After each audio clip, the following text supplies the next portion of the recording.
For 8 of the last 9 years, the Ford Escort has been the world's best-selling car. Indeed, 1 in 8 new cars sold in Britain is either an Escort or the booted version, the Orion. It's never been the most exciting car in the world, but it's always been well-priced, cheap to run, and blessed with a sort of robust quality. Bearing in mind the new car doesn't cost a penny piece more than the model it replaces, you may be expecting more of the same, but remember, the old car had 2 price rises just before it keeled over and died. Now, as far as styling's concerned, who can blame Ford for erring on the side of caution? Remember the wigging they got when they made the Sierra look like a woodlouse?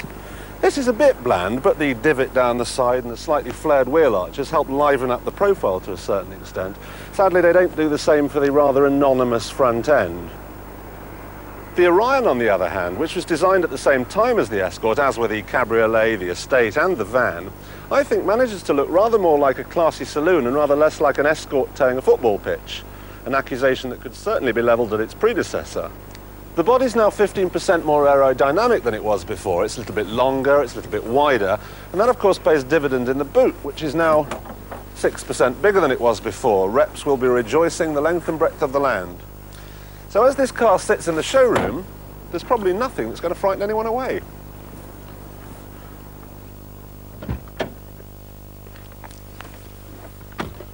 And no one's going to be very frightened by what they find in here either. It all seems to be very well made. The dashboard's a model of common sense and clarity. Seats appear to be comfortable enough. And Ford are making a big noise about what they call a list of 40 new and important features. Actually, we've seen them all before.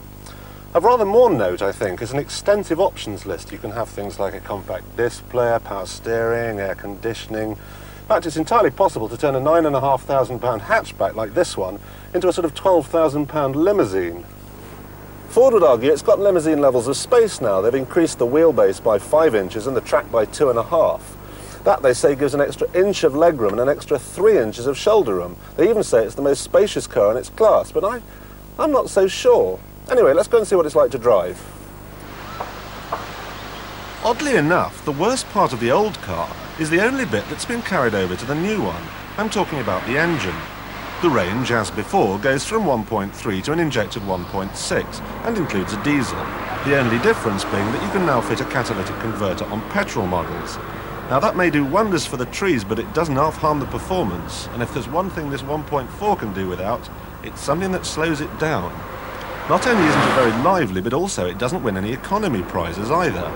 But worse than all this is the noise. At low speeds, things aren't too bad, but take it toward the red line and you'll need ear defenders. We are talking loud. We are also talking vibrations. At high engine speeds, the gear lever, the pedals, well, everything really vibrates horribly. It'll be a year before a new range of 16-valve engines arrive, but until then the choice is both limited and nasty. Never mind the engine, the worst part of the car as far as I'm concerned is this steering. It's not too heavy while you're parking, but there are 4.5 turns to go from lock to lock, and that means there's an immense amount of arm twirling. It would drive me mad. And it doesn't get any better when you're out of town either. On a motorway it all feels very woolly. You need to make endless corrections even in a straight line. And when you're going through the bendy bits, you can't even expect fingertip lightness. Taking this car down a twisty road is like doing a workout in the gym, only the car is noisier. The whole suspension system has been renewed, and there's no question that there have been some improvements. The ride, especially at low speed on bad surfaces, is much improved, and even at high speed it doesn't float about too much. The price you pay is too much roll while cornering, even though Ford were forced to fit a front anti-roll bar to this model just weeks after it was launched. All in all, it's not much fun to drive. It's almost as though this car has been designed exclusively for British fleet managers. Now they buy a car like you or I buy a microwave oven. We're not bothered about whether the thing has character, just so long as it cooks our food. They're not bothered about whether a car drives well or not. They just want it to be easy to buy, easy to run, and easy to sell. And that just about sums up this car's abilities, or more to the point, it sums up Ford's abilities. And make no mistake, it's not a bad car. Yes, it's got a horrible engine and the steering's a joke, but it moves about, it steers, it stops. The trouble is that there are loads of cars that move about and steer and stop, and most of them do an awful lot more besides. So to sum up, I didn't like the engine or the steering, and the position of some switches is a little difficult for shorter drivers. But to counter that, it's a more modern shape, there are some good options, and the boot's big. Overall though, it's a disappointment.